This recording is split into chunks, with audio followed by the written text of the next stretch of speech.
See you again. It seems like every time I talk to you, there's a new crisis. Last time it was after the assassination attempt. Now you're under house arrest. You're back in court tomorrow. How are you doing? Well, Piers, I'll say my life is pretty exciting. You never know what's going to happen the next day. It certainly is. It's certainly unpredictable. Just before I came on air today, you've now been, in addition to the 150 different violence and corruption charges that you're facing, they've now put your name against this murder of a lawyer who was pressing for a case against you for sedition, who was killed on Tuesday by 4 gunmen. What is your response to that? Piers, I don't even know the name of this guy. It's Abdul Razak. Again, I repeat, it is the case didn't even register on my radar. Of course, I had nothing to do with it. Everyone knows I had nothing to do with it. People in his family know that I had nothing to do with it. The other charges, Imran, there's 150 of them.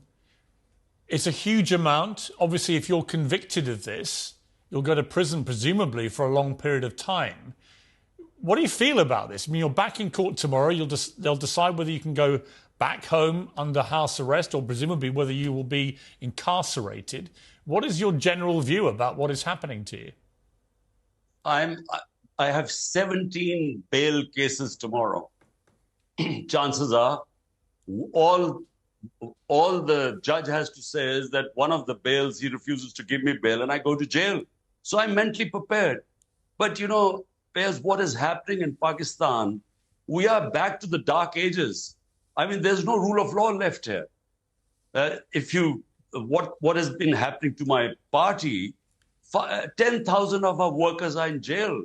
And the judges give them relief and the police picks them up in another case. So it is the law of the jungle right now. I mean, it's never happened in this country before.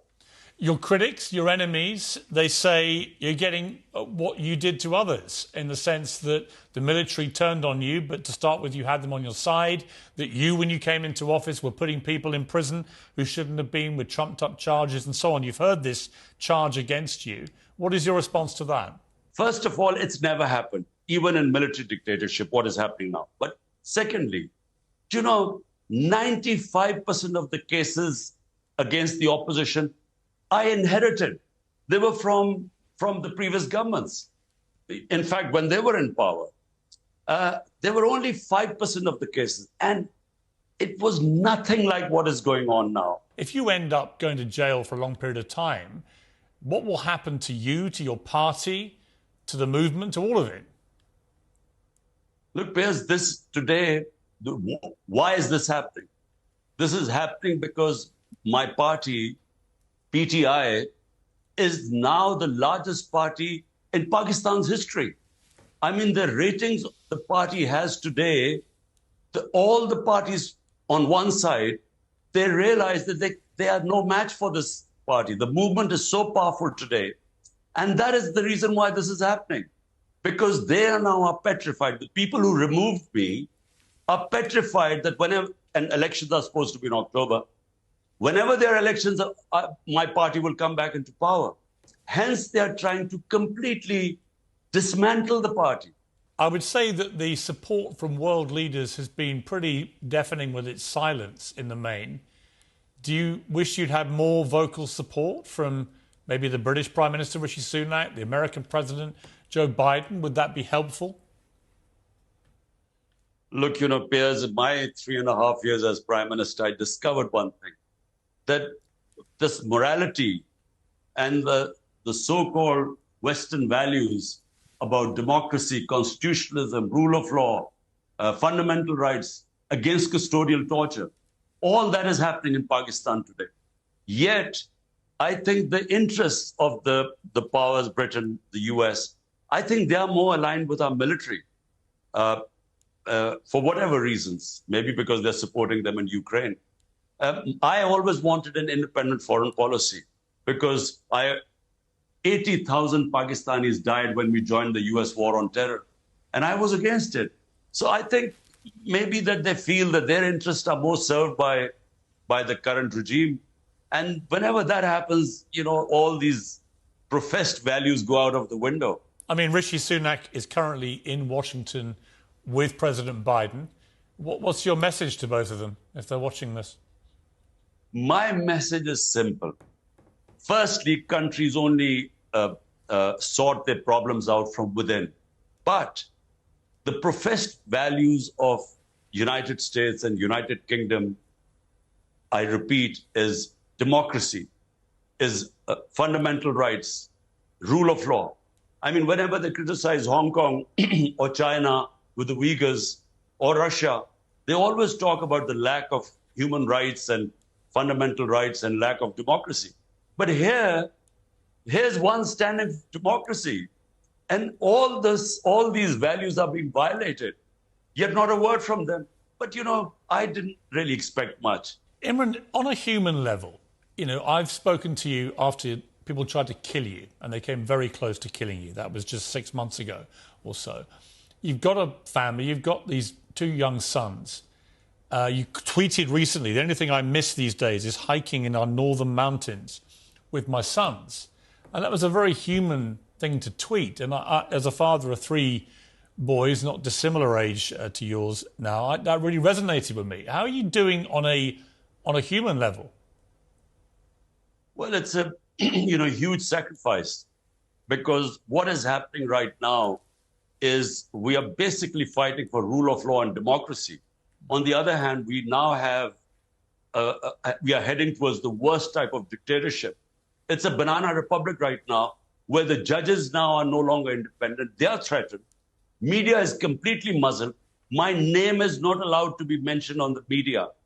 And you can't demolish the biggest political party by the steps they've taken, these draconian steps. So therefore, what is at threat is our democracy, our future. So there's no, this has been one of the most toughest years of my life. Are you able to see your sons? No, I can't. This is too dangerous a time for me to ask them to come over. And I'm confident that this is not going to last very long, because the system cannot take this much longer. The judiciary is overawed right now. It's cowed down. But the judiciary has a past 15 years, it's asserted its independence. So at the moment, it's the terror, which is in Pakistan, it's a reign of terror. I mean, people are frightened. People are picked up in the middle of the night. It's like in the Nazi Germany. Imran, each time I talk to you, I'm always reminded that I spent my formative years down at Sussex County Cricket Ground watching you bowling magnificently for Sussex, and you were one of my sort of heroes then, cricketing heroes. Do you ever wish you just hadn't gone into politics? I mean, serious question. Given the impact on your life, the danger, the threats, the assassination attempts and so on, do you ever wish you just, had an easier life? But Piers, look, in Pakistan, there are 2 ways. One is when you go into politics as a political career. In my opinion, it is the worst career to ever choose. I would never suggest politics as a career to anyone, as a career. Secondly, is a politics where you are so privileged. I had more respect than any other Pakistani. And what I wanted to do was what I first saw and admired in England when I went there as a teenager, rule of law. We never had rule of law in this country because we had dictatorship. Either we had dictatorship or 2 families, but they never allowed people to have rule of law where fundamental rights were protected. And as a result, the country is not, we never knew freedom, real freedom. First time I saw was in England when I went as a teenager, and I discovered how rule of law and fundamental rights liberate a whole people. So my movement started 27 years ago. I realized that unless we have rule of law, we have no future. Well, Imran, you will always have a berth on Piers Morgan Uncensored. I've spoken to you numerous times in the last year. It's been a quite extraordinary period in your life. And I'm living it vicariously, sitting here safely in London. I wish you all the very best. And hope next time I talk Thank to you, Piers. it's in a slightly calmer circumstance. Inshallah. Thank you.